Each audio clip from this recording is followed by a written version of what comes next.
Ok, donc on est 80 personnes qui nous ont rejoints. Je propose qu'on commence tout doucement. Donc, je suis Agathe Puget du CEREMA Méditerranée.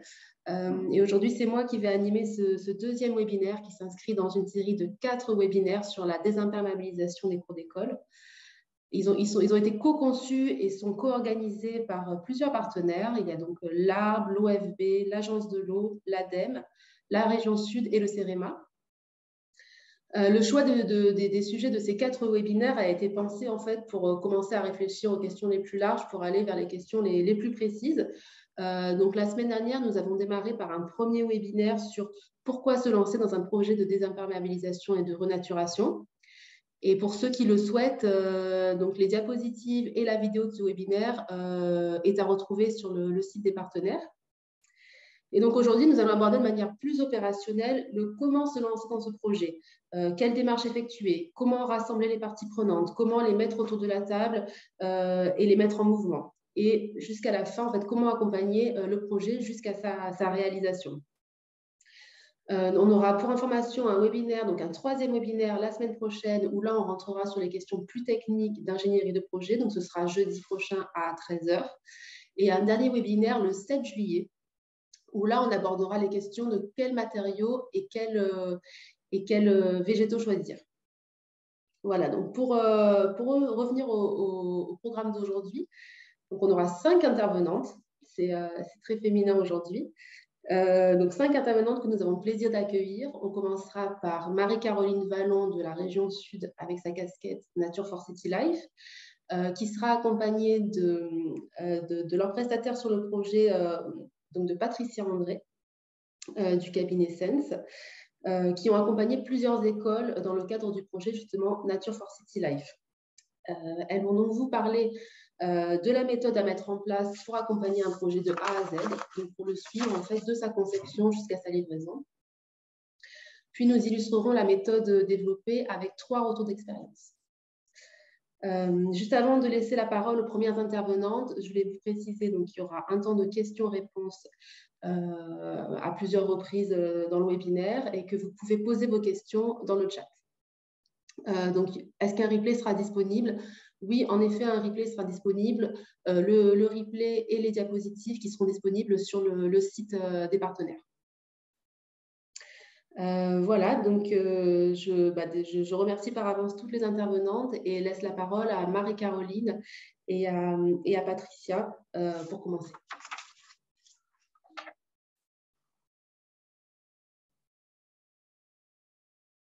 Alors, j'ai l'impression qu'on a perdu Marie-Caroline au passage. Je ne la vois plus dans les intervenants. Patricia, est-ce que vous pouvez prendre du coup le relais en attendant qu'elle arrive à nous rejoindre? Alors, apparemment, voilà, son application a planté. Voilà, elle vient de me répondre. Donc, elle va nous rejoindre dès que possible. Il n'y a pas de problème. Très bien. Donc, je vais peut-être pas déplier complètement le propos de Marie-Caroline en espérant qu'elle nous rejoindra avant ce que j'avais à proposer. Du coup, je suis Patricia André, j'interviens pour le cabinet Sense Culture Couleur dans le cadre d'une mission qui nous est confiée par la région Sud dans le cadre du projet Nature for City Life. Donc le projet en lui-même, je propose que ce soit Marie-Caroline qui le déplie si elle arrive à se connecter, sinon je le ferai à la fin de la présentation. Ce que vous avez besoin de savoir pour pouvoir saisir, c'est effectivement que la région a voulu s'impliquer sur les questions de l'adaptation au changement climatique et a fondé un projet européen avec les différents partenaires qu'elle vous expliquera. Donc c'est un projet sur 4 ans et on est en fin de cycle.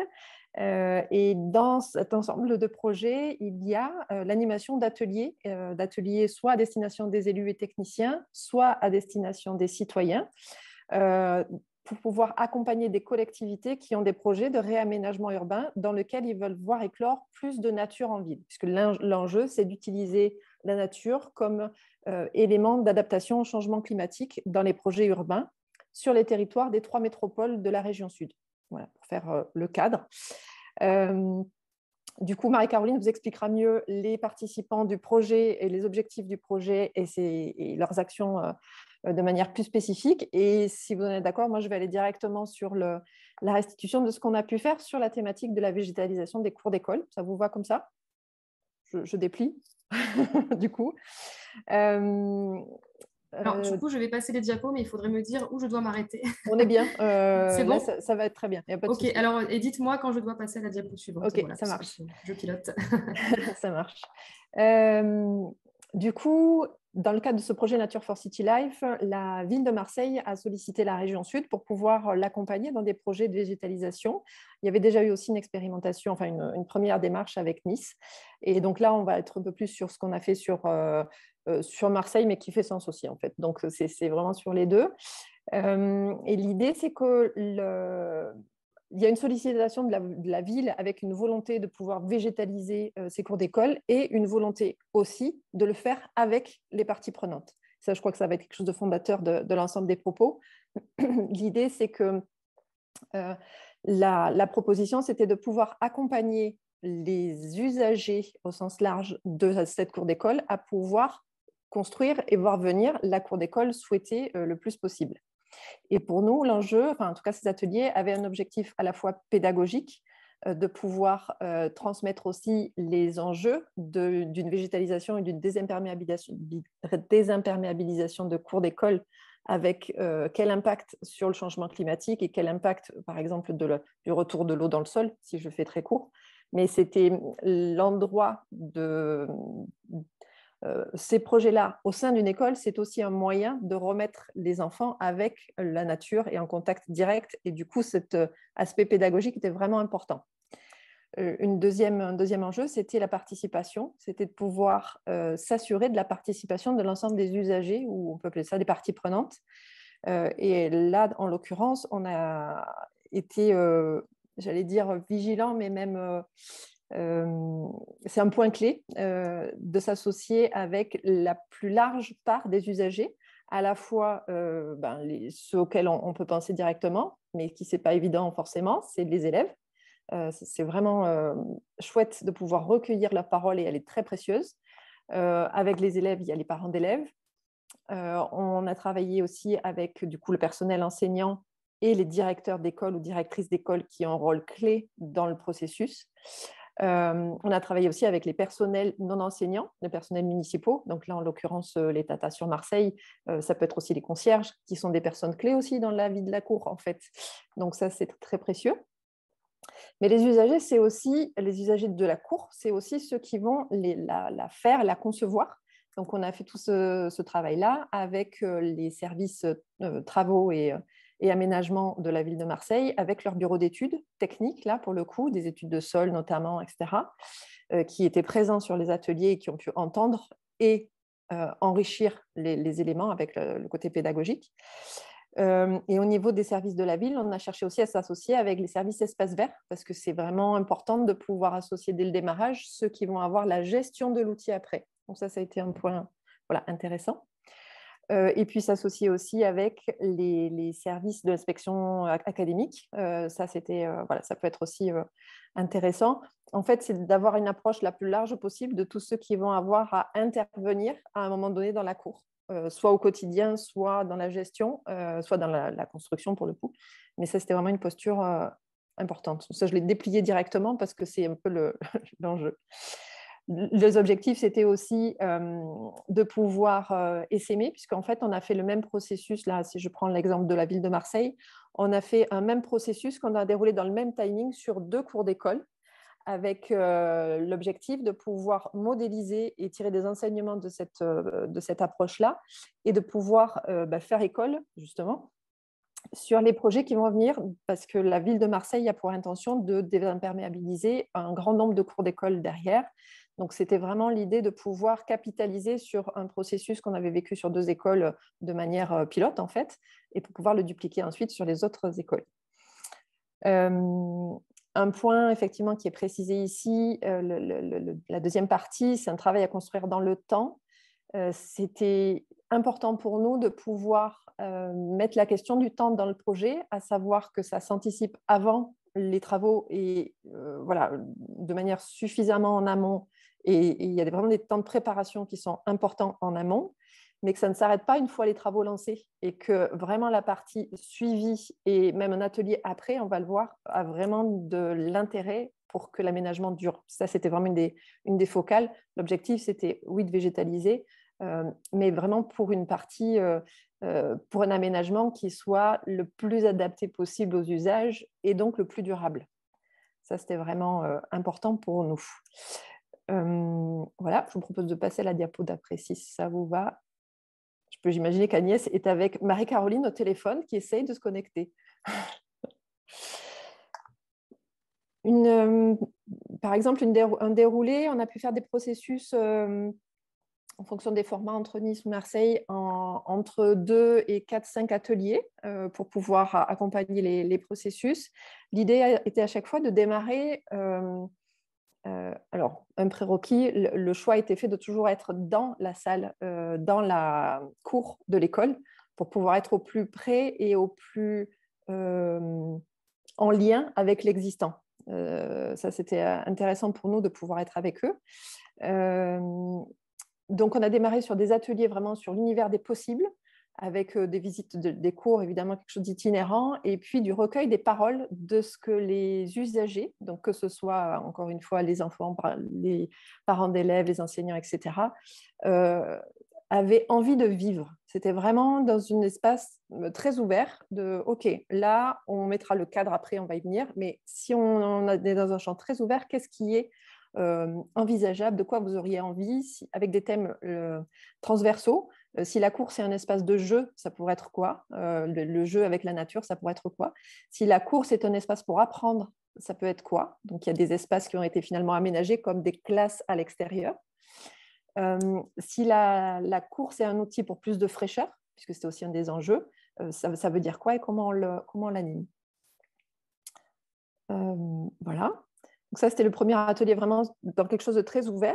Et à partir du recueil des besoins et des travaux en sous-groupe, l'idée, c'était de pouvoir fournir de la matière au service de la ville et aux gens qui tiennent le projet pour prendre le crayon et faire des premières propositions d'esquisses et pouvoir revenir vers le groupe avec des propositions de ce qui serait réalisable. Et donc, on a appelé ça l'univers du réalisable, avec déjà des premières esquisses, des premières implantations d'activités. Et donc là, avec le fait d'amener les contraintes budgétaires, les contraintes techniques de sous-sol, de porosité des sols, de proximité avec les entrées et du coup la nécessité de garder des zones de transfert entre des zones humides et puis la classe. Enfin voilà, la prise en compte des contraintes arrivée au deuxième atelier. Et puis, avec du coup, dans ces deuxième atelier et troisième atelier, l'approfondissement de certaines zones qui avaient envie, besoin de plus-value et d'endroits de vie spécifiques, notamment autour de l'implantation d'un potager, de réfléchir à quelle hauteur, comment on l'installe, combien d'élèves peuvent y participer. Voilà, donc d'aller vraiment dans le détail opérationnel, dans l'idée de questionner dans un dernier atelier avant la création vraiment, d'aller questionner l'usage, c'est-à-dire une fois qu'on a mis l'aménagement, comment il vit, qui va le gérer, qui a quel rôle, les élèves font quoi, les tatas font quoi dans le système. Ok, il y a des copeaux, qui prend le balai pour remettre les copeaux à leur place, si je suis très pragmatique. On a installé un potager, comment il vit le potager, comment il s'inscrit dans le projet pédagogique. Voilà. Donc, on est allé questionner tout ça avant les travaux. Puis les travaux sont arrivés dans l'été, puisque les cours d'école font, pour le coup, contrainte en termes de timing. Et donc, ce qu'on a fait aussi, c'était de pouvoir faire des ateliers après les travaux pour pouvoir mesurer aussi ce qui fonctionne bien, ce qui, par contre, a besoin d'être revu et dont on se dit, si on doit dupliquer, peut-être qu'on fera autrement cet aménagement-là et qu'on modifiera ainsi. Donc, pouvoir capitaliser, en fait, sur les aménagements et sur les usages générés, puisqu'on a vraiment, vous pouvez l'imaginer avant, mais du coup, là, il y a du vécu sur comment l'aménagement modifie les pratiques et nécessite des nouvelles règles de fonctionnement dans la cour, en fait. Voilà, donc là, je ne vous ai pas dit, mais en fait, on peut passer du coup 2 diapos, parce que je déroulais les ateliers 3 et 4 dans le même sens. Voilà. C'est ce que je disais, du coup, l'univers du réalisable et après les suivis post. Voilà. Donc ça, c'est important d'aller visiter la cour pour de vrai quand elle est en place. Voilà, comment est-ce qu'on revient et qu'on recrée du lien et qu'on s'assure que s'il y a besoin de petits aménagements complémentaires, ils sont faits. Enfin, voilà, c'est le lien qu'on a créé avant, c'est important qu'il puisse perdurer après pour la durée du projet. Là, on peut passer. Dans les points clés en termes de méthodologie, d'abord, on a choisi dès le début, alors peut-être pas sur le premier atelier, mais en tout cas très rapidement, de pouvoir nommer les contraintes. C'est-à-dire que dans cette démarche de participation, il était clair et on juge vraiment utile de pouvoir parler en transparence des contraintes qui font projet. Les budgets, bien sûr, tout ne sera pas réalisable, les contraintes techniques, les contraintes de délai et des contraintes, dans d'autres cadres, on a eu voilà, des positions d'un architecte des bâtiments de France qui avait des exigences à tel et tel endroit, qui sont arrivées au milieu du projet, ben, ça fait projet. Et donc, du coup, partager les contraintes permet aussi l'appropriation et le meilleur usage ensuite et la meilleure compréhension du fait qu'un projet peut être amené à évoluer entre ce qu'on a décidé et ce qui se réalise. Voilà, donc ça le rend transparent.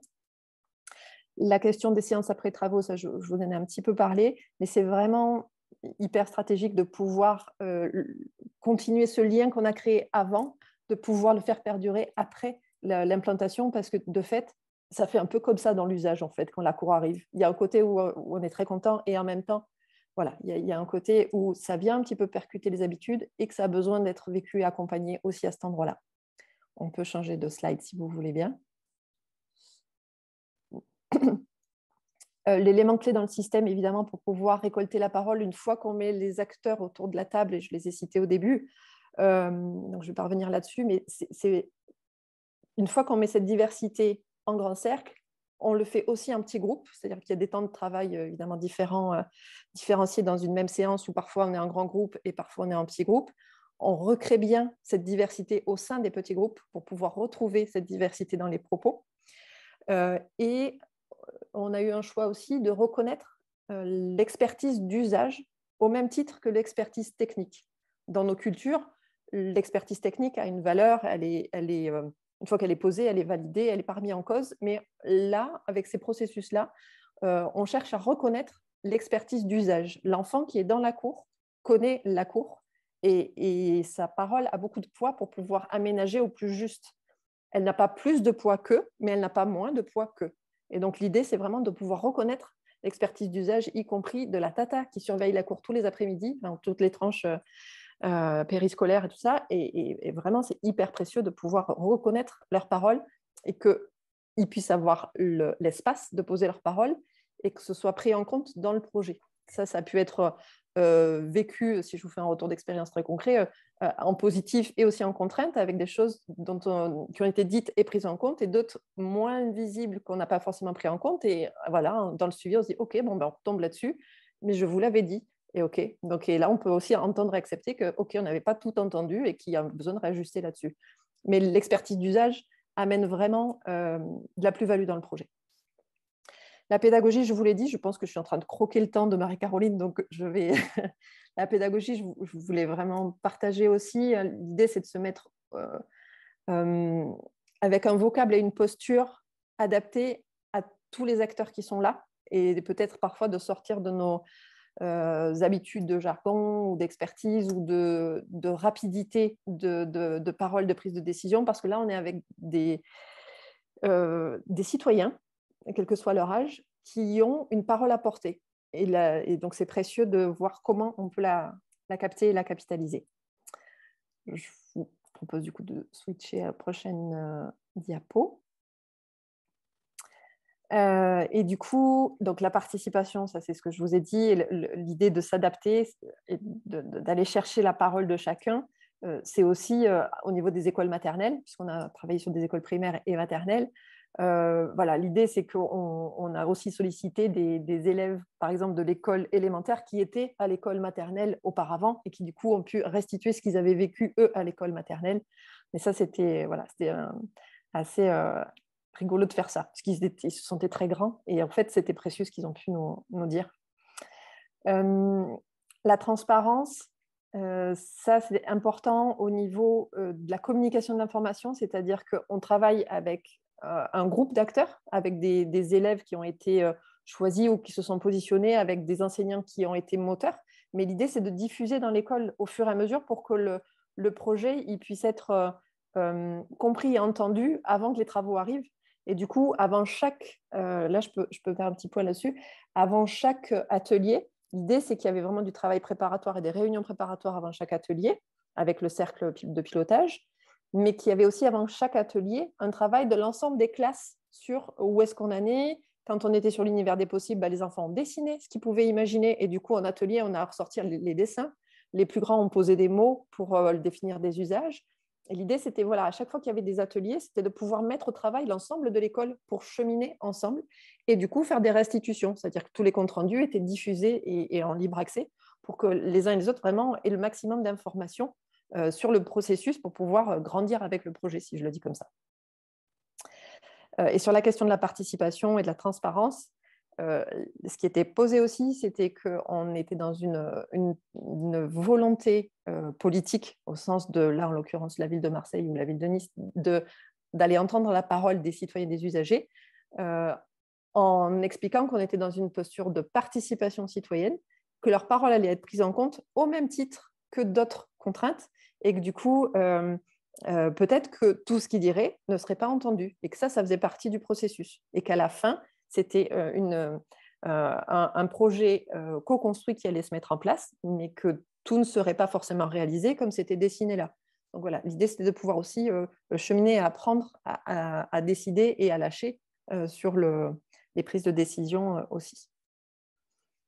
Voilà, je pense qu'on est dans les dernières diapos. Si vous voulez bien aller là-dessus. Oui, effectivement. Ah oui, effectivement, on n'a plus que quelques minutes. Hein. Voilà, c'est ça. Donc là, je vais faire très court sur le fait qu'effectivement, au mieux, les ateliers sont préparés en amont et voilà, au mieux, ça fonctionne, c'est clair. Ce que je voudrais juste poser en conclusion et du coup laisser la parole à Marie-Caroline pour vous laisser après présenter Nature for City Life, parce que du coup, je suis allée sur le contenu, mais pas sur le projet, Marie-Caroline, du coup. En conclusion, nous, vraiment sur cette participation citoyenne par rapport au projet de végétalisation, ce qui était important, c'était de donner la parole à chacun des usagers, ce qui veut dire aller les chercher et s'assurer de leur présence, voilà, condition de réussite, et créer les conditions de l'expression. Il ne suffit pas qu'ils soient autour de la table, il faut que les animations soient propices à leur expression et à la captation de leur parole. C'était les choix aussi de partager les contraintes et de mettre de la transparence sur le processus. Et c'était de tenir dans le temps, c'est-à-dire expliquer la notion du projet long. C'est-à-dire, il y a des élèves qui ont participé, qui étaient en CM2, qui ne verront jamais la cour, en fait, ou juste parce qu'ils vont revenir parce que c'est trop génial. Mais voilà, expliquer le temps long et tenir dans le temps. C'est-à-dire que quand on prend des engagements, pouvoir dire, OK, on revient à telle date, on revient à telle date. Si ce n'est pas le cas, mettre de la transparence. Donc, c'était vraiment ça pour nous les fondamentaux pour pouvoir permettre à ce que l'aménagement soit le plus durable possible en lien avec des éléments de pédagogie et permettre aux enfants de se renouer avec la nature, parce que c'est effectivement un élément clé d'adaptation au changement climatique en soi, mais on peut imaginer que l'effet sur les enfants aura aussi un impact dans l'adaptation au changement climatique. Voilà, j'ai fini sur ma partie. Merci. Peut-être juste Patricia, une question. Combien de temps a duré cette démarche ? On a démarré les ateliers 1 an avant les travaux et là, on est 1 an après les travaux. Donc, on va dire 2 ans. OK, merci. Ça, synthétique. D'accord. Marie-Caroline, tu as 2 minutes jusqu'à 13h30 pour nous présenter Nature for City Life et après, on passera au retour d'expérience. Oui, alors peut-être, excusez-moi, mais mon ordinateur a considéré que j'allais être trop bavarde, donc il m'a coupé la parole. Donc, si on peut avoir juste la diapo qui était première,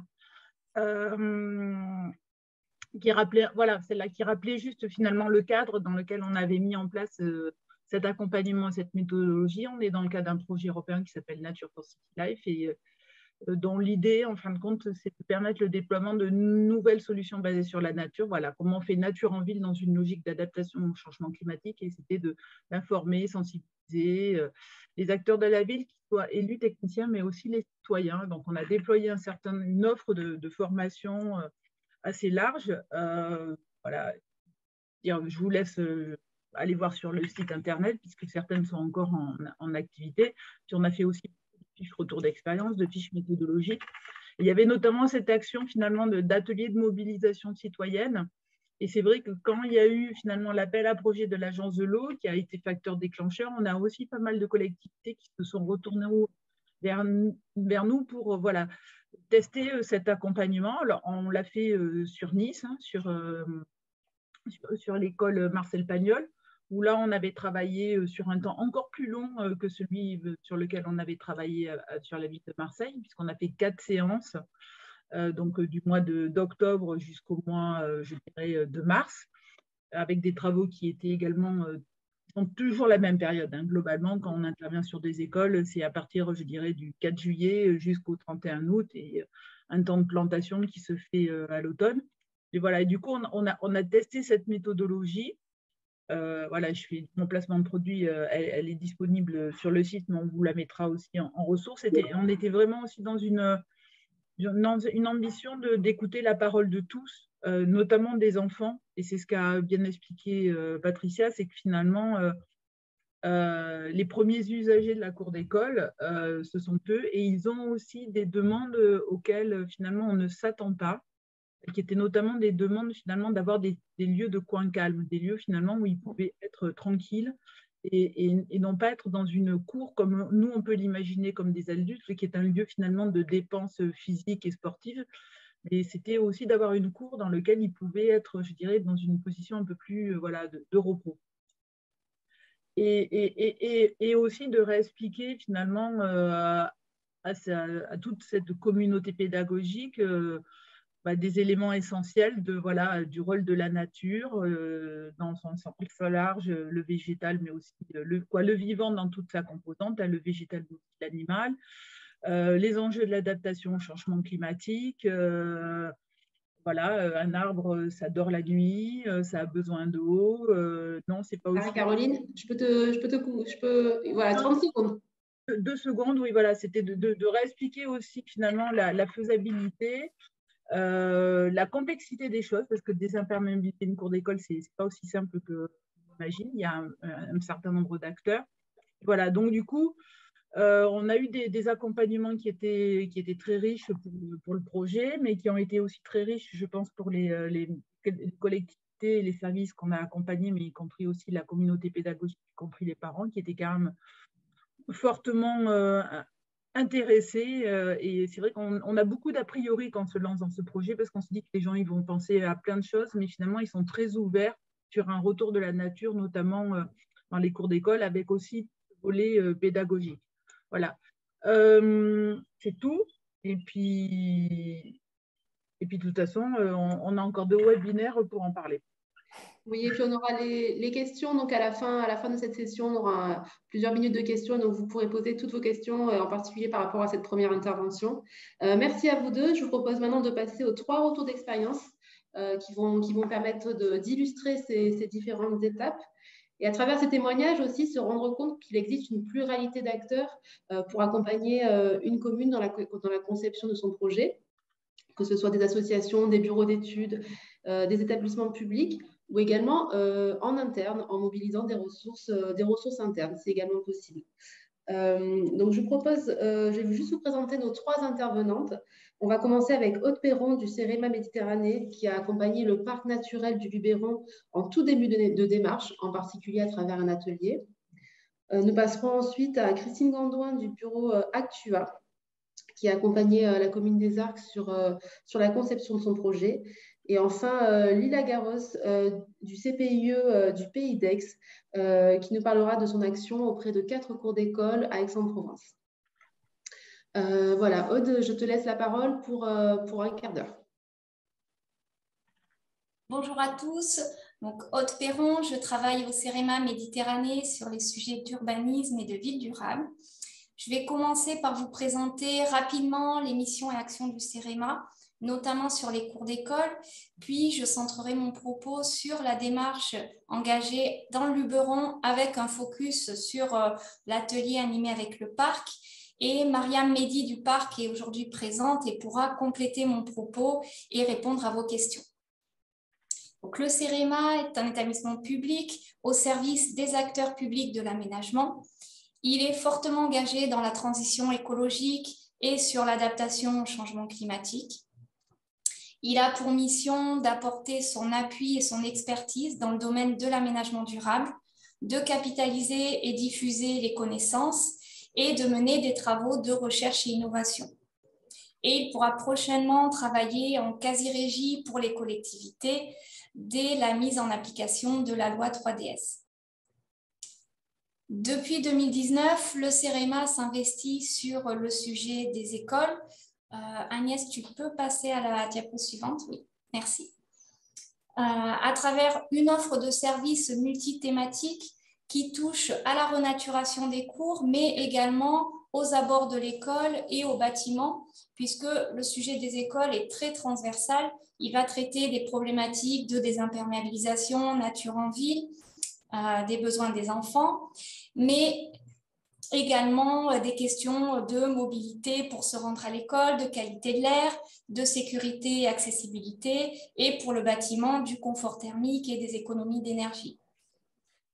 Pour diffuser les connaissances, le CEREMA organise des séminaires en présentiel et en visioconférence, et sur les cours d'école, il a organisé 4 webinaires régionaux en 2020 pour permettre aux acteurs du territoire d'échanger sur ces nouvelles façons de concevoir les cours, et vous trouverez des articles à ce sujet sur le site du CEREMA.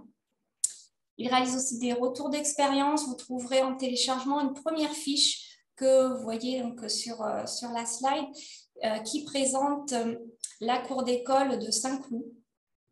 Et à l'échelle nationale, en interne au CEREMA, nous avons aussi un réseau dédié à ce sujet qui se réunit régulièrement pour échanger sur les études, sur les méthodes et mener un travail de capitalisation, notamment à travers ces fiches.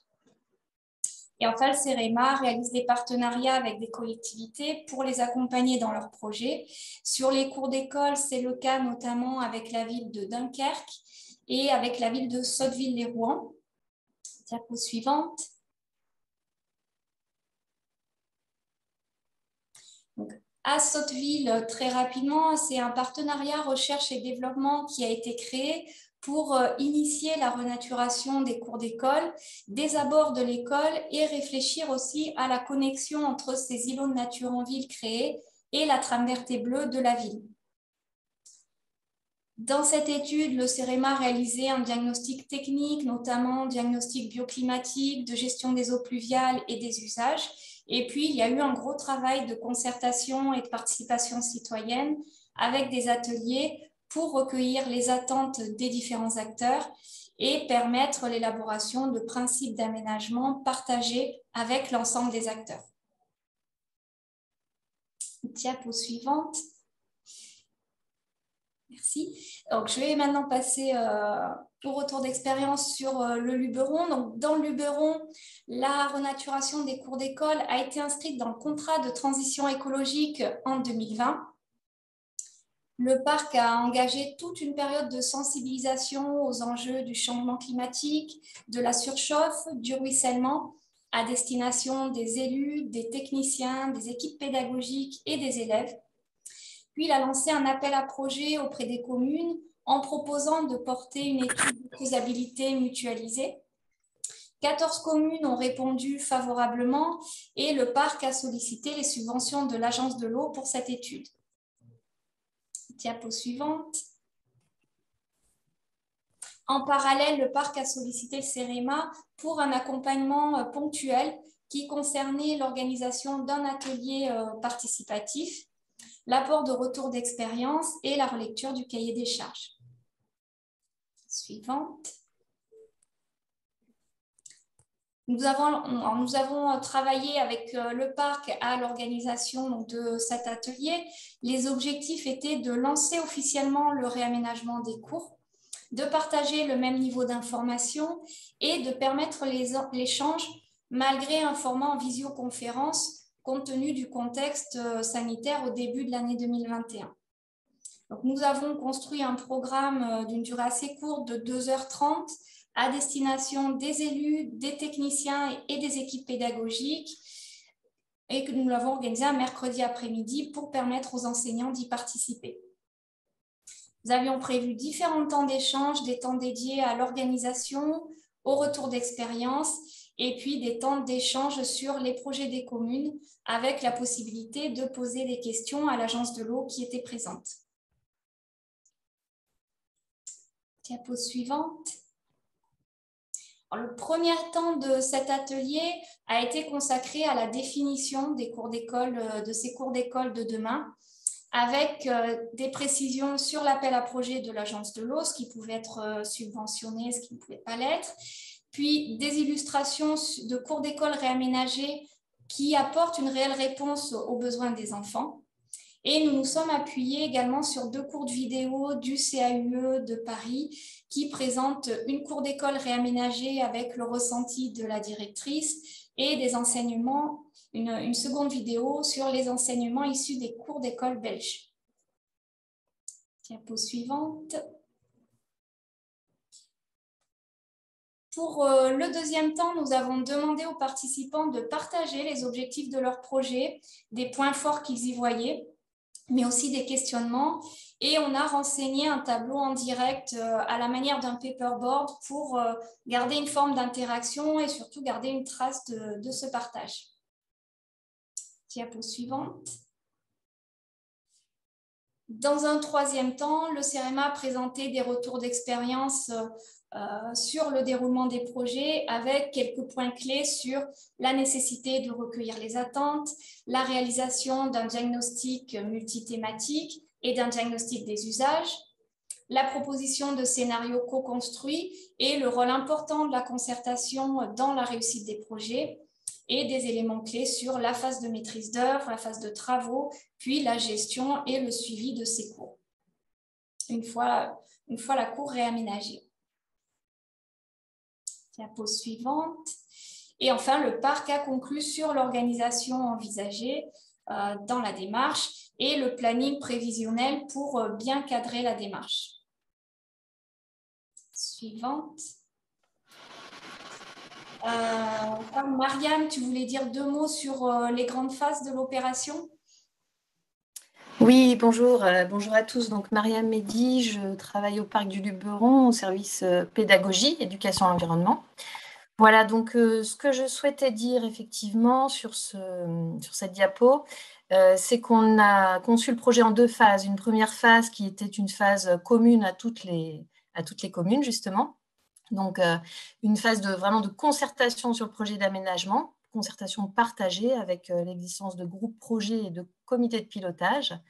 Et puis, donc cette première phase de concertation qui s'est ensuite traduite par une étude de faisabilité avec l'aide d'un bureau d'études paysagiste et hydraulique.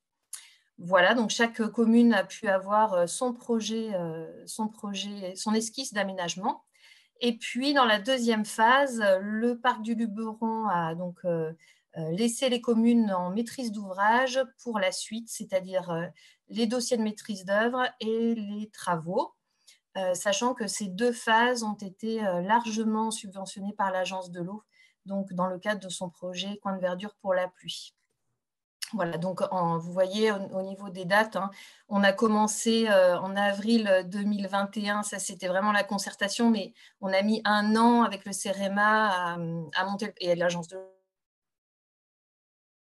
donc à voir comment on pouvait articuler ce projet, à déterminer les différentes phases, etc. Donc voilà, donc ça a commencé en 2020 et puis ça se terminera certainement en 2023 par les dernières cours d'école qui devraient être réaménagées, sachant que les premiers travaux commenceront à l'été 2022. Voilà, donc c'est des projets qui sont assez longs. Voilà, Aude, j'ai terminé sur cette diapo. Diapo suivante. Donc, en retour sur cet atelier, nous avons partagé le constat que l'atelier avait marqué le lancement de la démarche portée par le parc, qu'il avait été un moment fédérateur de partage entre les élus, les techniciens et les enseignants, et qu'il avait permis d'apporter des premières réponses aux questions des collectivités. Suivante. Le parc, donc comme l'expliquait Mariam, le parc a poursuivi donc ensuite un gros travail d'animation auprès des communes avec un 2e webinaire à destination des enseignants, des ateliers pour les enfants dans 2 cours pilotes, la mise à disposition également de ressources, notamment une mallette Plus verte ma cour pour que les enseignants l'utilisent auprès des élèves et fassent remonter les attentes des enfants. Le parc a également proposé une formation d'une journée pour les services techniques et a réalisé une plaquette qui est téléchargeable sur le site du parc et qui s'intitule « Coin de verdure pour la pluie ». L'étude de faisabilité a été donc réalisée. Elle a permis de proposer à chaque commune un diagnostic de la cour et 2 à 3 scénarios d'aménagement contrasté qui intégraient les budgets indiqués par les communes. Et parmi les scénarios, il y avait toujours un scénario ambitieux. Ensuite, des comités de pilotage ont été montés dans chaque commune et ils se sont réunis à minima une première fois sur site, puis lors de la présentation des scénarios. Et comme le disait Mariam, donc les communes ont ensuite mandaté un maître d'œuvre pour réaliser les études techniques. Et la plupart des travaux auront lieu cet été. Voilà, donc une belle démarche portée par le parc qui a vraiment permis de créer une dynamique et de faire émerger les projets. Et je te laisse compléter, Mariam, avec la diapo suivante. Voilà, donc comme le disait, merci Aude, comme le disait Patricia André tout à l'heure, la clé de la réussite de ce projet, c'est vraiment la concertation en début de projet et l'appropriation en aval des travaux, justement, pour que ce projet vive et qu'il soit bien intégré par l'ensemble des acteurs. Donc nous, on a travaillé effectivement sur le volet concertation avec un outil pédagogique qu'on appelle Plus verte ma cour pour les enseignants, à destination des classes qu'on a appelées des classes pilotes. Et puis, en aval des travaux, on travaille donc avec des classes ambassadrices, donc pour chaque projet de cours, qui sont donc des classes qui sont censées parler du projet, le valoriser auprès des parents, des autres enseignants, des autres élèves, et puis un petit peu de coordonner voilà, les premiers retours d'usage qu'il va y avoir de ces cours, donc coordonner dans le sens où eh bien, il y aura certainement des ajustements à faire en cours de projet. Enfin, voilà, les premières années sont des années tests, donc il y aura certainement un règlement, une charte de bon fonctionnement de la cour à mettre en place, des comités de suivi, enfin voilà. Donc nous, on va accompagner cette classe ambassadrice avec des 3 demi-journées d'intervention. Et puis, il y a également un volet formation pour les enseignants, et là, on a beaucoup travaillé avec les inspecteurs et les conseillers pédagogiques de circonscription pour intégrer cette formation dans la formation des enseignants.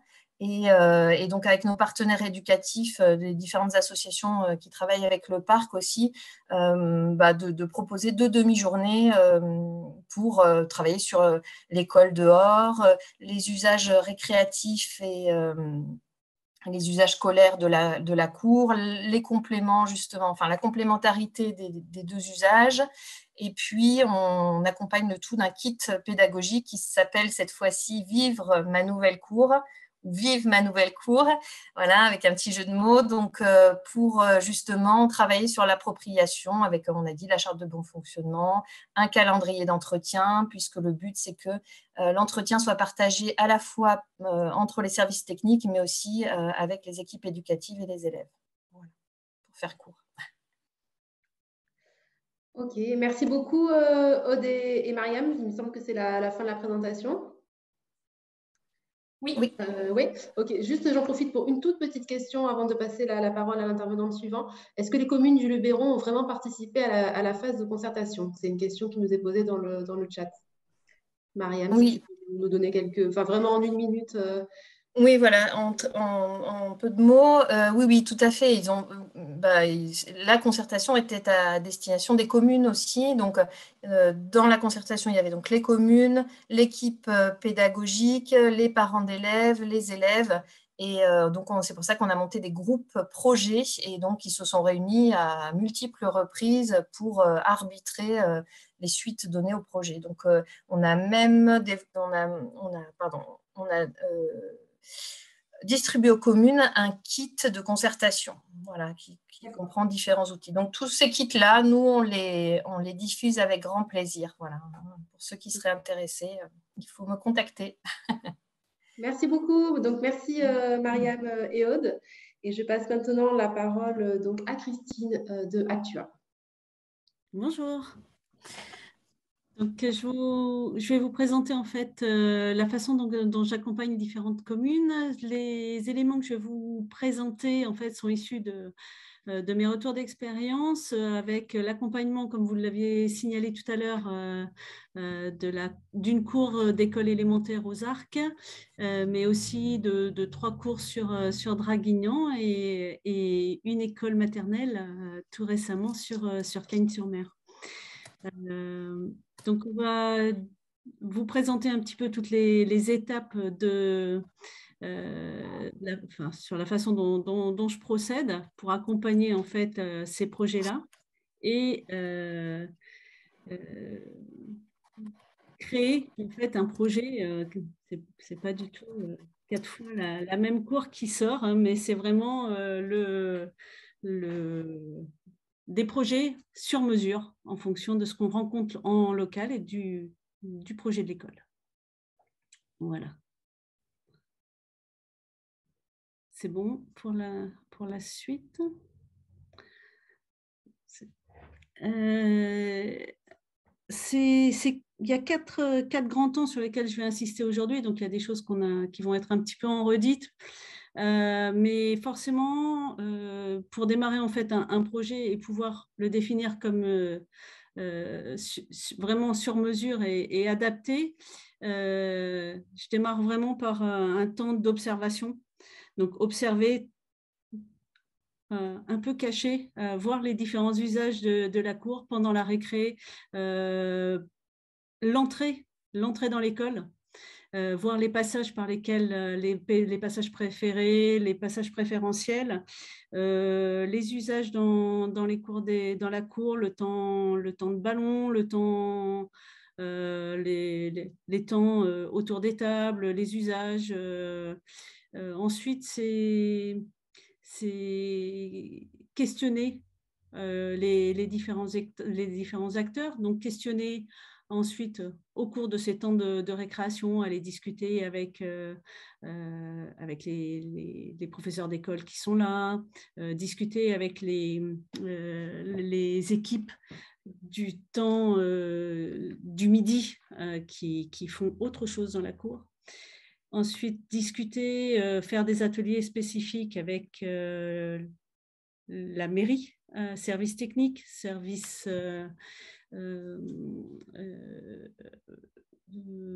pour obtenir en fait d'abord les éléments techniques, les contraintes, les ambitions, les attentes, et puis ensuite du temps vraiment fouillé auprès des petits. Alors ça dépend des cas. Des fois, ça a été aussi lancé et relayé par les institutrices. D'autres fois, à certains endroits, il existe un conseil des élèves et du coup, en fait, les élèves référents de l'environnement, en fait, dans chaque classe, ont sollicité leurs copains sur la cour rêvée et puis ensuite revenaient avec moi pour échanger sur ce qu'ils avaient recueilli et puis on regardait ce qui se passait. Et donc, c'est toujours assez intéressant d'entendre ces paroles-là parce que, en effet, il y a des fois, je crois que c'est Patricia tout à l'heure qui le mentionnait, on est un peu surpris. Et il y a des petits qui nous ont dit « la cour fait trop de bruit ». C'est pas faux. C'est pas faux. Excusez-moi, je me permets juste une petite interruption parce que je vois qu'il y a des dizaines de personnes qui mettent leur adresse mail dans le chat. On va regrouper les demandes. Merci. Donc, recenser et entendre ces échos qui sont un petit peu surprenants. Donc, sur le bruit, des échos aussi qui mentionnaient un espace trop grand.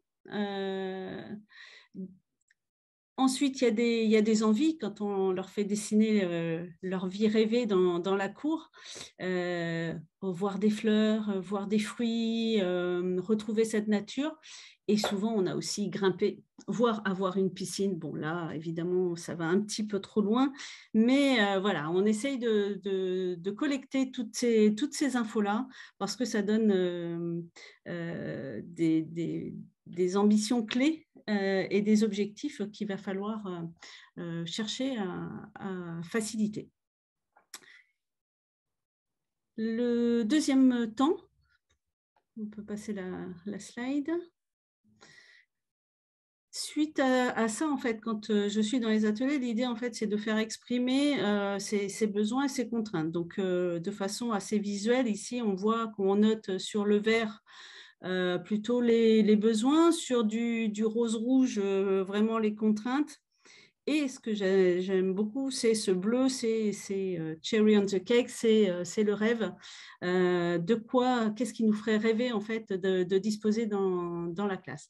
Et donc, en fonction de ces différents ateliers avec équipe pédagogique, élèves ou périscolaire ou service technique, ben, on arrive à questionner et à renseigner en fait ces différents éléments qui vont nous aider à dessiner quelque chose de vraiment adapté ici. Là, c'est un exemple en fait pour traduire ça. Alors, non pas comme tout bon ingénieur qui veut des cadres et des indicateurs. Le but, en fait, c'est d'avoir regardé un petit peu ces indicateurs un peu qualitatifs. C'est juste en fait pour pouvoir contrôler en fait le dessin ensuite que l'on est en train de faire et ne pas s'éloigner de trop des éléments recueillis en fait à cette première étape. Donc ça permet en fait systématiquement de vérifier, une fois qu'on a fait les esquisses, de vérifier si on répond vraiment à tout ou s'il y a des choses qui sont moins présentes finalement dans le dessin. On l'assume parce qu'on ne peut pas y aller, ou attention, vigilance, il faut qu'on revoie notre copie pour ça. Donc, on voit dans les indicateurs ici, je vous ai mis juste, par exemple, un exemple en fait, de niveau de satisfaction, du niveau de bien-être dans la cour, de se sentir bien. Bien-être, c'est plutôt se sentir bien dans la cour. Évidemment, quand on voit l'info sur Vigipirate, on se doute bien que ça n'a pas été recueilli auprès des petits. Mais voilà, ça, c'est obtenir plus de marelle, moins de bruit, grimper, continuer à faire du vélo. Voilà, ce sont des parties d'indicateurs. Et ensuite, il y a des indicateurs qui sont plus d'usage. Par exemple, est-ce pertinent est-ce que j'ai besoin en fait de stocker, de faire une rétention de l'eau de pluie ou pas. Voilà, on va avoir plusieurs indicateurs. Est-ce que je veux absolument revégétaliser? Est-ce que je veux un potager, pas de potager, etc. Enfin, essayer de cerner les besoins de chacun et de le glisser comme ça sous forme d'indicateur qui nous permet ensuite de trancher entre les différentes esquisses possibles. Donc, le suivant. Quand on parle des esquisses, moi, je travaille essentiellement avec des maquettes, ce qui permet de faire des allers-retours très rapides, ce qui permet d'échanger avec les enfants, avec les différents acteurs sur le site, ce qui permet de déplacer. Est-ce qu'on veut un jeu d'échecs, pas de jeu d'échecs? Est-ce qu'on veut un arbre ici? Ah mais non, parce que je ne pourrais pas passer. Hop. Ah oui, mais il me faut un terrain suffisamment grand. Ah mais non, il me faut une piste. Ah mais je veux un potager. Ah oui, mais là, tu es à l'ombre. Ah, voilà. Et donc, on s'amuse en fait à déplacer un petit peu toutes ces pièces-là jusqu'à arriver à quelque chose qui répond et disposer ensuite, enfin pouvoir ensuite dessiner. Donc c'est ce que je marque ici dans les différents allers-retours évoqués, dessiner, calculer, parce qu'on arrive du coup en termes de mètres carrés désimperméabilisés, d'espace dédiés à la... espace dédié au sport, espace dédié au temps calme, est-ce qu'on a vraiment, est-ce qu'on a tout ça, combien ça peut coûter, faire les calculs pour vérifier qu'on a un vrai gain en termes d'objectif premier qui est quand même de déconnecter des surfaces. Est-ce que ça va bien fonctionner en fonction de ce que je connais sur l'état du sol, donc faire les calculs et hop, on remouline pour finir par converger vers quelque chose qui répond à tous. L'étape suivante. Du coup, dans la dernière partie, je dirais, c'est qui suit, hein, c'est d'expliquer et surtout d'accompagner. Donc, expliquer en effet avec des ateliers auprès des enfants. Donc, j'adore faire pleuvoir des lentilles. Pour expliquer, en fait, qu'en changeant le type de sol, on se rend compte on arrive à recueillir, en fait, dans le sol. Donc, des manipulations, les élèves viennent le faire. Jeter manipuler pour les enfants, rendre concret en fait ce qu'on dit en termes de désimperméabilisation. On met un arrosoir sur la cour, on met un arrosoir dans la terre, ça ne réagit pas pareil, etc., etc.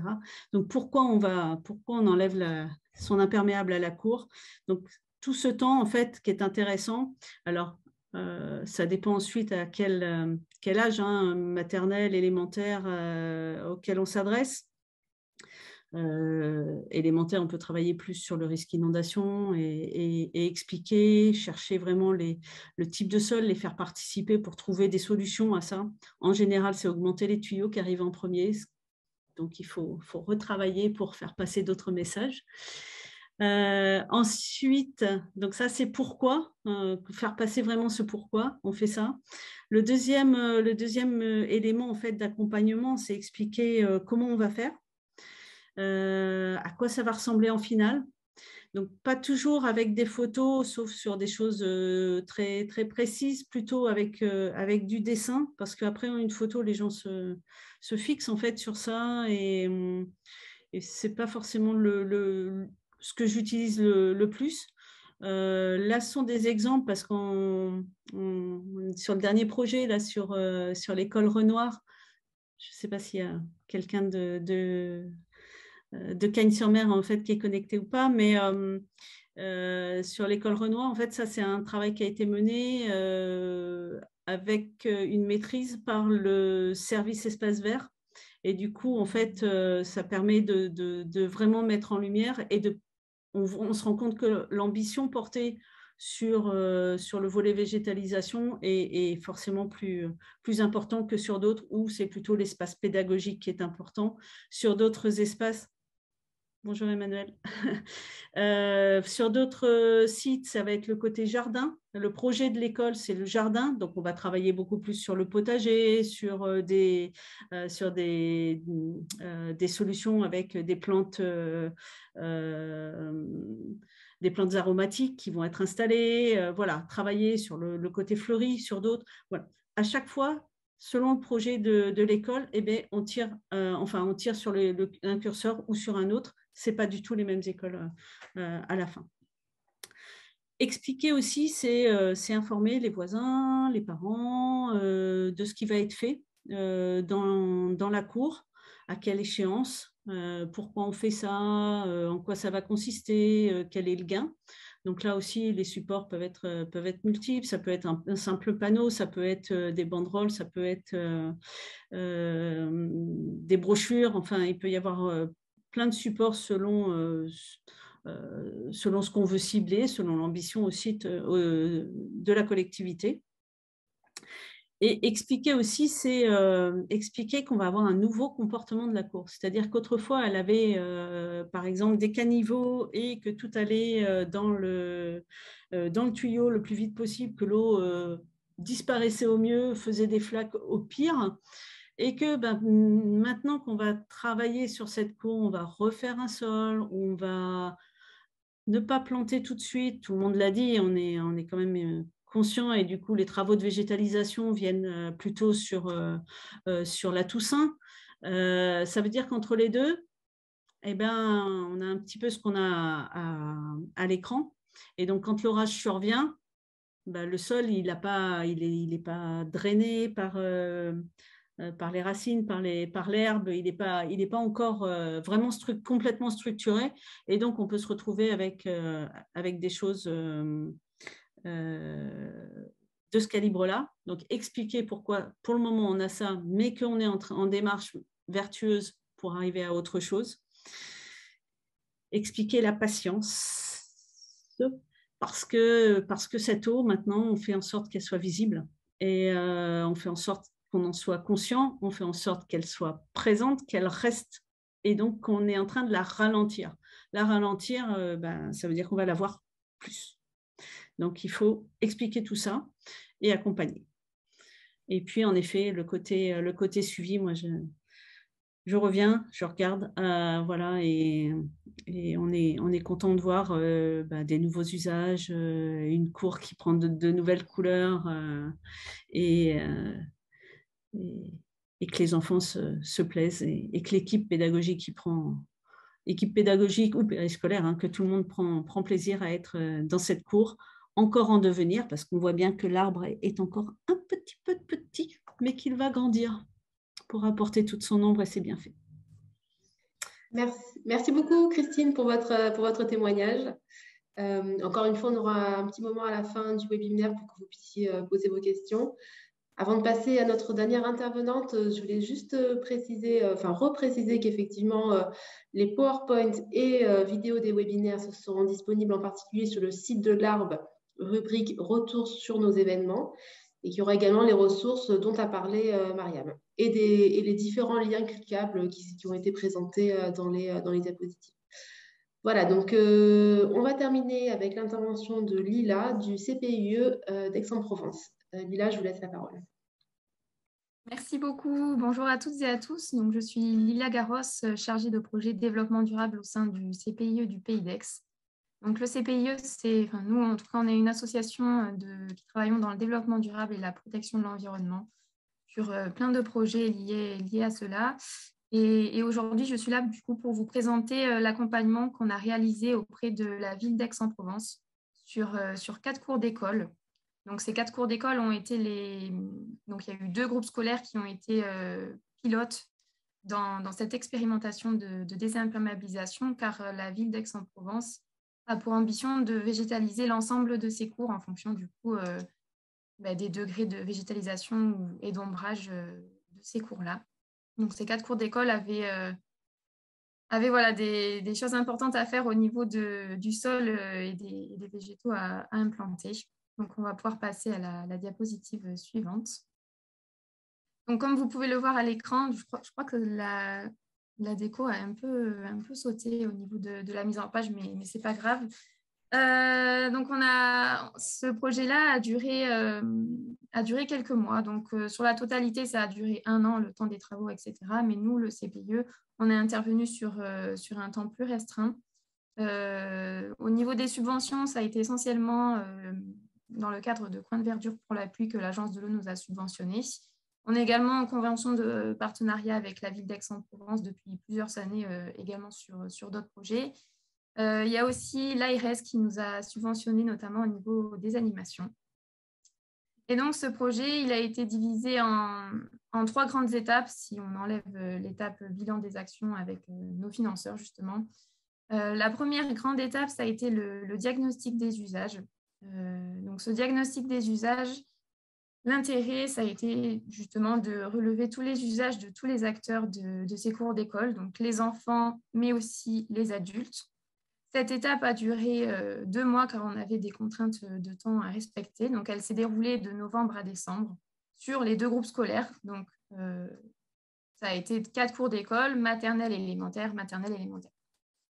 Au total, sur les 2 groupes scolaires, au niveau des adultes, on a décidé de réaliser en fait une grille d'entretien. Donc, soit on les rencontrait ou soit on leur téléphonait, ou soit on leur envoyait la grille d'entretien par mail. Et au niveau des adultes qui ont été interrogés, cela a été essentiellement du coup l'équipe pédagogique à travers les enseignants. Il y a également aussi l'équipe du personnel d'entretien et l'équipe périscolaire qui a été également interrogée, ainsi que les autres usagers de la cour, donc notamment par exemple le service des espaces verts, ainsi que les référents de secteur scolaire. Donc à Aix-en-Provence, ce sont des agents qui font le lien en fait entre les écoles et aussi la mairie. Donc, ces agents-là nous ont vraiment permis de diffuser les grilles d'entretien, notamment, par exemple, au personnel d'entretien, justement, ainsi qu'aux équipes enseignantes et aux ALSH. Voilà. Donc, au total, il y a 35 personnes qui ont été interrogées sur l'ensemble des 2 groupes scolaires. Donc, l'idée, c'était de recueillir leurs usages, savoir ce qu'ils aimaient dans la cour, à travers leur métier, à quel moment ils l'utilisaient, quels besoins ils avaient et idéalement, qu'est-ce qu'ils voudraient avoir pour répondre à leurs besoins en termes de végétalisation et de bien-être aussi, évidemment. Et en parallèle de ça, on a aussi interrogé les enfants. Donc, il faut savoir que ce diagnostic s'est passé entre novembre et décembre 2020. Donc, on était en pleine période du Covid. À la base, on devait se rendre dans les classes pour animer ces ateliers qu'on avait imaginés, mais malheureusement, on n'a pas pu s'y rendre. Donc, on a dû changer tous nos ateliers de la façon dont ils fonctionnaient. Donc là, on a en fait créé une fiche activité à destination du coup des enseignants pour que ça soit les enseignants eux-mêmes qui puissent animer l'activité avec leurs enfants. Donc, c'est un atelier carte sensible. Donc, en fait, il y a un paysagiste de la ville d'Aix qui nous a fourni les plans des cours d'école. Donc, le paysagiste, il s'occupait vraiment de tout ce qui était aspect technique aussi pour la suite du projet et des travaux. Et nous, on était vraiment là dans l'accompagnement et la sensibilisation des enfants et du recueil de leurs besoins, de la co-construction et de la concertation. Donc voilà, on a créé cette fiche activité donc cette fiche activité qui s'appelle Ma carte sensible avec le plan. Et en fait, l'idée, c'était que les enseignants se déplacent dans les cours d'école avec leurs enfants ainsi que le plan qui a été fourni par la ville d'Aix, donc les plans de chaque cours. Et qu'ensuite, chaque enseignant demande à leur classe à quel endroit ils préfèrent aller pour faire du sport, par exemple, à quel endroit ils préfèrent aller dans la cour pour se reposer, quel endroit ils préfèrent, quel endroit ils détestent. Et ensuite, grâce à des gommettes, l'enseignant, du coup, recensait tous les besoins et les usages des enfants sur le plan qui avait été imprimé, du coup, en grand format. Et ensuite, chaque enseignant nous rendait les cartes sensibles pour que nous, on puisse l'analyser et être toujours en partenariat, du coup, avec la ville d'Aix et leur faire remonter, du coup, tous les résultats des cartes sensibles. Donc ça a été la phase diagnostic des usages. Donc, en plein Covid aussi, évidemment. Ensuite, il y a eu la deuxième phase de co-construction du plan d'action. Donc là, l'idée, on était un peu sorti, je crois, d'une des plusieurs vagues de Covid. Donc là, on a pu intervenir dans les classes avec nos éducateurs. Moi, j'étais essentiellement chargée de la coordination du projet. Et ensuite, voilà, il y a nos éducateurs qui sont venus dans les classes pour cette fois essayer de co-construire la cour d'école ensemble. Donc, on a fait un bref rappel des cartes sensibles avec les enfants pour leur rafraîchir la mémoire, sachant que ces ateliers-là se sont faits entre janvier et mars 2021. Et donc, l'idée, voilà, c'était de leur faire un retour sur la carte sensible et ensuite, à travers un recueil des aménagements que le paysagiste avait réalisé. Donc, c'était de donner des idées d'aménagement aux enfants s'ils n'en avaient pas. Bien sûr, bien entendu, ils en ont tous eu. Mais du coup, voilà, chaque enfant a imaginé la cour de ses rêves, en quelque sorte, sachant qu'on a aussi bien informé les enfants qu'il y avait des contraintes techniques et des contraintes budgétaires à respecter et que du coup, on ne pourrait pas réaliser non plus tout ce qu'ils voudraient, afin d'éviter du coup la frustration en fin de projet. Donc, il y a eu cet atelier-là où les enfants, on leur avait imprimé des photos de la cour d'école et du coup, ils devaient dessiner ou coller les aménagements qu'ils souhaiteraient. Et aussi, en parallèle, on a fait de la sensibilisation autour d'expériences scientifiques et notamment du changement climatique et de la gestion de l'eau. Donc là, on le précisera dans la diapo suivante, vous verrez de quoi on a parlé. Et ensuite, on a eu une troisième grande phase de sensibilisation avant et après travaux. Donc là, les enfants avaient déjà bénéficié d'un premier atelier avec le diagnostic des usages, d'un second atelier de co-construction de la cour d'école, et ensuite de 2 autres ateliers avant et après travaux. Donc, il y avait un atelier avant travaux où l'idée, c'était également de leur rappeler le changement climatique, les conséquences notamment sur notre région et notamment sur Aix-en-Provence à travers une hausse des températures et bien leur faire comprendre en fait le concept d'îlot de chaleur et de fraîcheur. Donc là, l'idée, ça a été de les sensibiliser autour de l'albédo qu'il y avait en fait, au niveau des matériaux. Il y a eu des mesures de caméras thermiques avec prise de température. En parallèle de ça, il y a le Muséum d'histoire naturelle de la ville d'Aix-en-Provence qui a réalisé des inventaires biodiversité avant et après travaux. Et il y a des stations météo qui ont été installées du coup pendant 2 semaines en juin. Donc voilà, la sensibilisation avant travaux, ça s'est fait du coup sur cette période-là de mai-juin 2021. Voilà, les stations météo ont été installées et les enfants ont pu mesurer pendant 2 semaines l'évolution des températures, de l'humidité, etc. Et ensuite, le 4e atelier qui a eu lieu plutôt en octobre. Donc, quand les travaux auront été réalisés, ils ont été réalisés du coup pendant les vacances d'été en juillet et en août 2021, notamment au niveau du sol et ensuite au niveau des plantations qui ont eu lieu aux vacances de la Toussaint.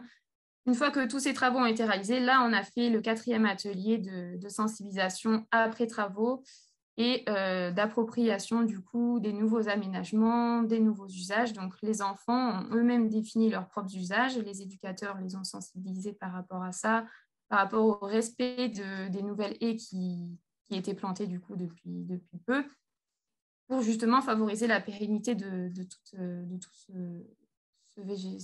tous ces végétaux. Et voilà, ensuite, on a réalisé un bilan des actions avec nos financeurs. On peut passer du coup à la diapo suivante qui vous montre brièvement les outils qu'on a utilisés durant nos différentes phases de projet. Donc, au niveau de la phase diagnostic des usages, donc, en haut à gauche de la diapo, vous pouvez voir que nos grilles d'entretien qu'on a distribuées aux adultes et aux usagers des cours d'école, donc au personnel d'entretien, l'équipe pédagogique, le périscolaire, etc. Et ensuite, vous pouvez voir du coup le résultat de la carte sensible qu'on avait distribuée aux enseignants et aux enfants. Donc, vous avez la fiche activité diagnostic des usages, réalisation d'une carte sensible de la cour de l'école. Donc, on a fait au niveau de la maternelle et de l'élémentaire. Bien entendu, chaque animation était adaptée en fonction du niveau de la classe. Et donc, vous pouvez voir que les enseignants ont vraiment joué le jeu.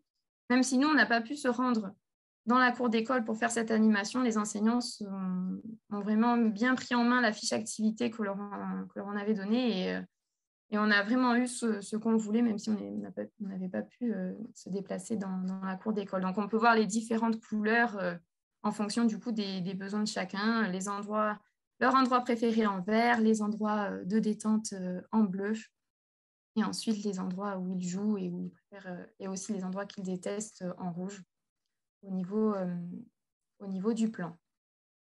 Donc tout ça a été transmis à la ville d'Aix au fur et à mesure des réunions, donc durant le diagnostic des usages. Et en fait, au niveau des 2e et 3e phases de co-construction et de sensibilisation des enfants, là, vous pouvez voir sur la photo, pendant la on les a sensibilisés du coup à la gestion de l'eau et à l'infiltration du sol de l'eau. Donc, on les a sensibilisés à travers plusieurs matériaux, à travers le caillou, à travers du bitume, de l'argile et du sable. Et en fonction, ils devaient émettre des hypothèses quant à l'infiltration de l'eau, si elle s'infiltrait ou non dans ce matériel-là. Et ensuite, on vérifiait ensemble en direct en versant l'eau dans chaque contenant. On peut voir aussi sur la 2e photo que là, les élèves dessinaient du coup les aménagements qu'ils souhaitaient à travers des photos qu'on avait positionnées à 360 degrés au niveau de leur cours pour qu'ils aient vraiment une vue d'ensemble. Et ensuite, vous pouvez voir du coup en haut des têtes d'enfants le recueil des aménagements que le paysagiste avait réalisé pour que les enfants puissent s'en inspirer si jamais ils n'avaient pas d'idée. Bon, bien sûr, on a eu vraiment de tout. On a eu des tyroliennes, des licornes. Les enfants sont très imaginatifs sur ça. Ils étaient aussi tous très contents qu'on les écoute sur leurs souhaits. Et ensuite, au niveau de la photo en bas à droite, là, c'était essentiellement pendant les ateliers de sensibilisation avant travaux. Donc, on a fait des mesures de caméra thermique avec les enfants. Et donc là, on peut bien voir ce qui est en rouge, c'est le béton, et ce qui est en vert, c'est l'herbe. Donc, c'est précisément sur ces images qu'on leur montrait vraiment le principe des îlots de fraîcheur et de chaleur et l'intérêt justement de végétaliser notre cours d'école. Ensuite, on peut passer à la diapositive d'après. Merci. Et du coup, pour finir, on peut voir les résultats de la cour d'école, notamment des 2 ormeaux. Donc, en tout, il y a 2 groupes scolaires qui ont été sensibilisés. Au total, 34 adultes interrogés, 16 classes qui ont participé, cela représente du coup 320 élèves, et au total, 40 animations en classe, mais aussi dans les centres sociaux. C'est vrai que je ne l'ai pas précisé avant, mais on a voulu aussi sensibiliser les centres sociaux, les élèves des centres sociaux sur ce sujet-là, Donc, il y a des animations aussi qui ont été réalisées dans les centres sociaux et on a voulu en fait faire des animations aussi à l'échelle du quartier. Parce qu'au CPIE, on développe aussi des jardins partagés dans les quartiers de la ville d'Aix-en-Provence. Et l'idée, c'était de sensibiliser ces élèves-là aussi à l'intérêt aussi de végétaliser tout un quartier et d'ouvrir vraiment la végétation à notre quartier et d'améliorer du coup notre bien-être et notre cadre de vie. Donc, ils ont visité les jardins partagés. Il y a la faune et la flore qui a été observée aussi également, comme dans les cours d'école. C'est vrai que ça a été aussi très apprécié. Et donc là, vous pouvez voir au niveau de la photo, au niveau des photos, il y a un patio qui n'était pas du tout utilisé au sein de la cour d'école des deux ormeaux. Parce que justement, il faisait beaucoup trop chaud. Je crois que le ressenti était de 55 degrés l'été, quand c'était en plein cagnard. On l'a vu grâce à la caméra thermique et au thermomètre également. Et donc, l'idée, c'était de réaménager ce patio pour que chaque usager puisse se l'approprier. Donc là, on peut voir les photos avant et après travaux. Donc, ce patio-là a été imaginé par les élèves, mais aussi par les autres usagers de l'école. Donc, on peut voir qu'il y a plein de plantations qui ont été installées, une aire de jeu aussi qui a été installée au milieu du patio. Tout ça pour améliorer du coup le confort aussi thermique, parce qu'on peut voir aussi que toutes les classes sont autour, et c'est vrai que les classes aussi, à l'intérieur même, il faisait aussi très chaud dans les salles. Donc voilà aussi, là, c'est l'école élémentaire en bas, sur la ligne en bas, on peut voir que la cour était bitumée totalement et que là, il y a des pavés enherbés qui ont été installés. Donc là, la photo a été prise vraiment juste après les travaux, donc l'herbe n'avait pas encore poussé. Il y a également des arbres qui ont été installés et le brise-vue qui a été ouvert. Là, c'était vraiment aussi un souhait des élèves et des enseignants d'ouvrir ce brise-vue pour libérer l'espace et également apporter de l'herbe. Donc là, on voit que également. Et voilà, il y a des bancs jardinières aussi qui ont été installés. Donc l'idée, c'est que... Je vous coupe juste pour vous dire qu'il vous reste 1 minute. D'accord, c'est parfait, j'ai bien compris. Merci.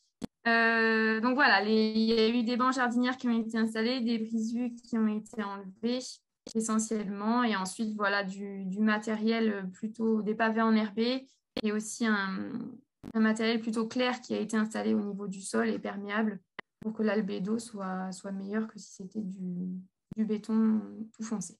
Voilà, améliorer le bien-être de la cour d'école. Voilà, j'en ai fini pour mon intervention. Merci beaucoup. Il y avait une question qui demandait quels sont les cours d'école concernés. Vous avez parlé des deux ormeaux et quelle est la deuxième? Oui, alors c'est le groupe scolaire Paul Arène. Donc le groupe scolaire et le groupe scolaire deux ormeaux, maternelle et élémentaire dans chaque. Merci beaucoup pour votre intervention. Marie-Caroline, est-ce que tu veux que je te laisse la parole pour les questions? En tout cas, il y a déjà une première question qui est ressortie à plusieurs reprises sur est-ce que parmi les intervenantes, vous pouvez nous donner des coûts? Est-ce que vous avez des idées de grandeur sur les coûts de ces aménagements? Alors, peut-être juste un mot, parce que j'ai commencé à répondre à cette question-là, notamment dans le chat. Je ne sais pas si c'est très opportun de donner des enveloppes par mètre carré, parce que, comme je disais, cela dépend aussi des projets, des natures de sol qui sont désimperméabilisées et aussi des matériaux qui vont être utilisés. Je mettais en lien, en fin de compte, une étude qui avait été réalisée par un bureau d'études qui s'appelle Tribu pour le compte de la DREAL PACA, dans le cadre des écoquartiers, qui était une étude en fin de compte sur un peu les espaces publics. Ils avaient des fiches par typologie de matériaux. Voilà. Après, c'est vrai qu'on a aussi, je pense que l'accessibilité de l'école, si le chantier est grand, ou si l'école elle fait 300 mètres carrés, si elle fait 3000 mètres carrés, on n'aura pas aussi les mêmes économies d'échelle. Alors, je ne sais pas si peut-être... Christine, vous pouvez donner des coûts un peu sur les chantiers que vous avez suivis, mais voilà, je pense qu'on est vraiment dans des grandes enveloppes indicatives, parce que c'est quand on regarde les dossiers, pour en avoir discuté avec François Robéry de l'Agence de l'eau qui finance ce type de travaux, c'est vrai qu'on a des différentiels très importants selon les natures de projets. Voilà, c'est je dirais, peut-être la précaution de réponse à avoir. Christine, peut-être un complément. Est-ce qu'il y a des grands chiffres, mais avec votre micro. De classique. Sur les arcs sur Argence, une école élémentaire, justement, en fonction du budget, qu'on visait plutôt aux alentours de 120 000 euros pour l'ensemble de la cour, on a dû arbitrer, finalement, élargir l'espace de temps calme, limiter, en fait, l'espace en matériaux drainants, qui est le plus coûteux. Voilà, donc on arbitre comme ça pour essayer de glaner des ordres de grandeur. Après, ça dépend aussi de la capacité d'infiltration du sol en place qu'on a. Quand il est bon, c'est plus du remaniement en fait du sol en surface, de l'ajout de végétation, etc. Si on se retrouve avec un sol qui aujourd'hui a une très faible perméabilité, ça veut dire une reprise du sol qui est beaucoup plus sur une plus grande profondeur, donc ça demande beaucoup plus de travaux et du coup on peut monter derrière. Donc ouais, 140 000 euros. Faudrait je cherche combien on avait de mètres carrés exactement.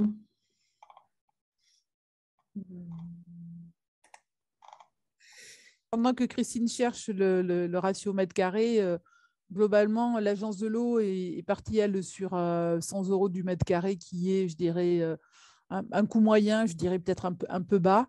Voilà, dire dans l'aide qu'elle apporte en fait sur ce type de projet. Et puis alors on a d'autres questions sur notamment pour Aix-en-Provence, à quel stade du projet ont été menées ces concertations?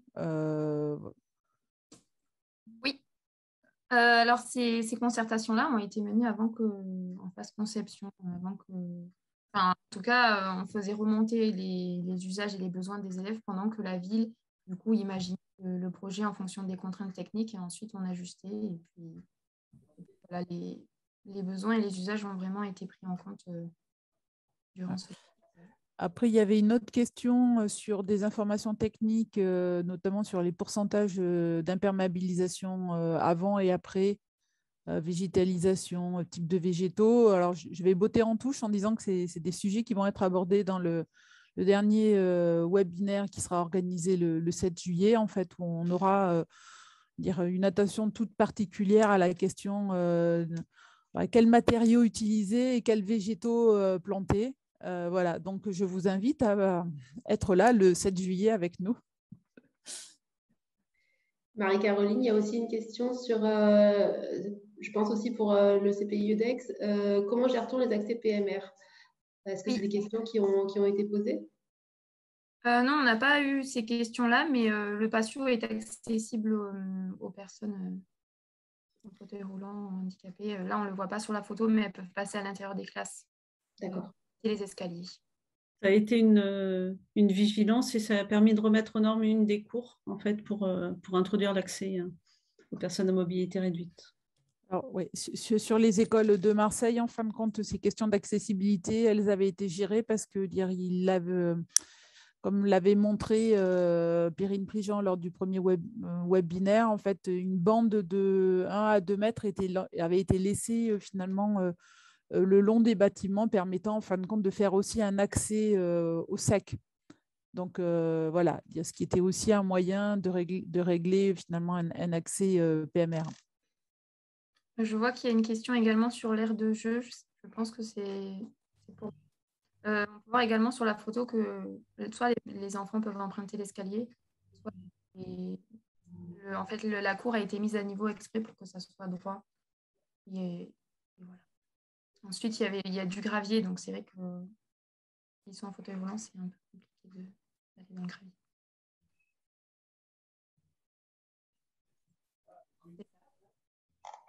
Mais au sein de l'école, il n'y avait pas de personnes en fauteuil roulant parce il y a cette question-là n'a pas du tout été soulevée par les enfants, ni par les enseignants, ni par d'autres personnels.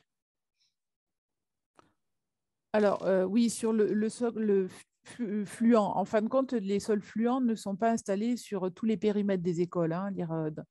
Il y a les zones, notamment dans les photos. Alors, je me permets de répondre en fin de compte à la place du CPIE, mais en fait, parce qu'on est sur l'installation de broyat, mais c'est du matériel qu'on retrouve en fin de compte dans d'autres cours d'école. En fin de compte, c'est une partie de la cour. Donc, en fin de compte, voilà, toutes les zones et toutes les aires de jeu ne sont pas, je dirais, inaccessibles qu'en étant en fauteuil roulant. Il y a plein d'autres zones. Alors, voilà, notamment les zones de broyat sont plutôt utilisées quand on est sur des jeux de parcours, de saut.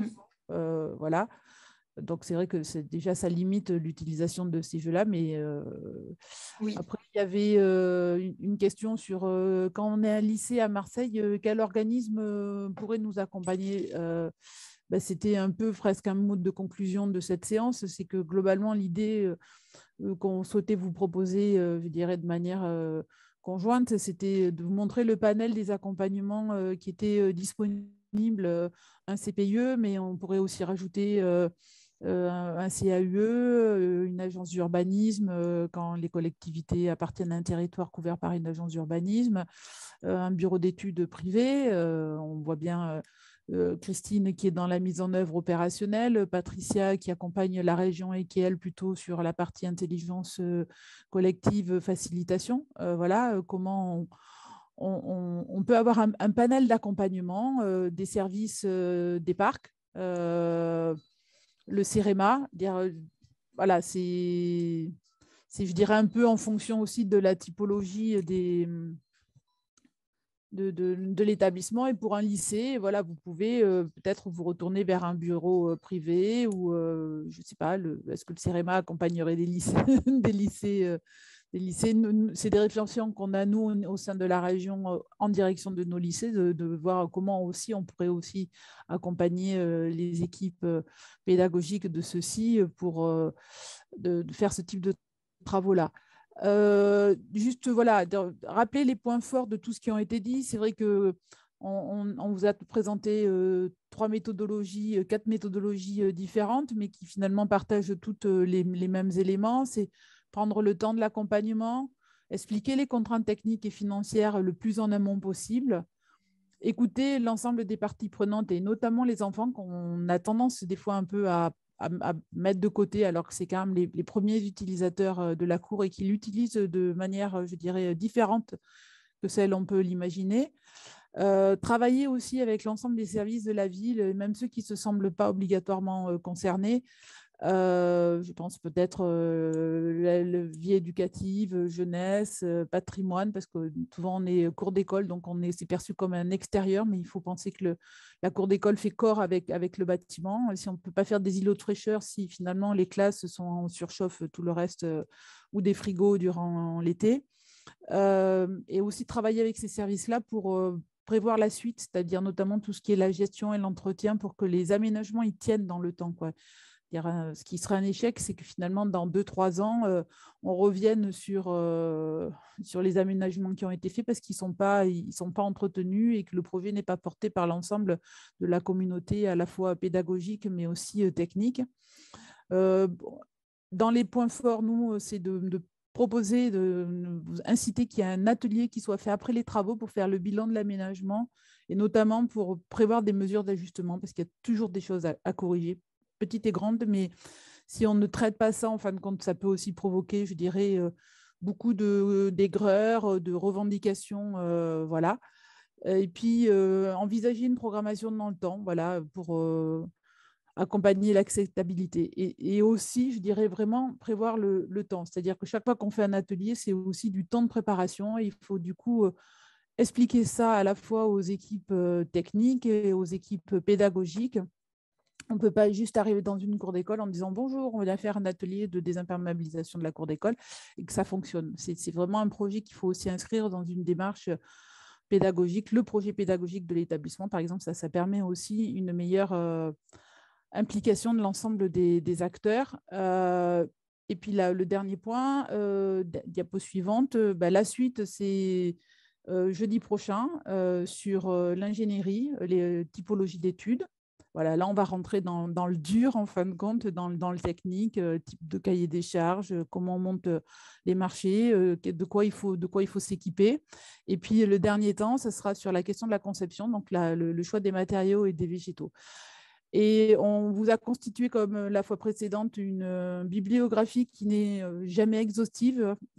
Diapo suivante, voilà, mais voilà, avec des ressources mettant en avant notamment le gros travail qui a été fait par le CAUE de Paris dans le cadre des cours Oasis, mais aussi le CEREMA, la fiche méthodologique élaborée dans le cadre du projet Nature for City Life, un certain nombre de vidéos aussi qui expliquent le fonctionnement de ces cours-là et les accompagnements, et aussi un bonus parce que lors du premier webinaire, on avait eu beaucoup de questions sur la question de la mixité dans les cours d'école. Donc, on est allé chercher des ressources pour les personnes qui avaient posé ces questions-là et à qui on n'avait pas répondu. Donc, voilà, il y a un bonus ressources pédagogiques complémentaires. Donc, si des fois, il y a des ressources qu'on ne vous a pas données aujourd'hui, on vous les donnera dans le 3e webinaire. Voilà, c'est une manière de teaser ce qui va se passer la semaine prochaine. Et au nom de tous les organisateurs de ce webinaire, l'Agence de l'eau, l'ADEME, l'Office français de la biodiversité, le CEREMA, l'Agence régionale de la biodiversité et de l'environnement, la région Sud dans le cadre du projet Nature for City Life. On remercie l'ensemble des intervenants pour la qualité de leur présentation et leurs paroles, voilà, qui nous incitent à aller plus loin sur ces sujets-là. On vous remercie d'avoir été aussi nombreux aujourd'hui. Pour nous, c'est beaucoup de pression, mais c'est aussi beaucoup de plaisir. Et puis, voilà, on vous invite à se joindre de nouveau à vous jeudi prochain, je dirais même heure, même lieu ou presque. Voilà. Merci à tous.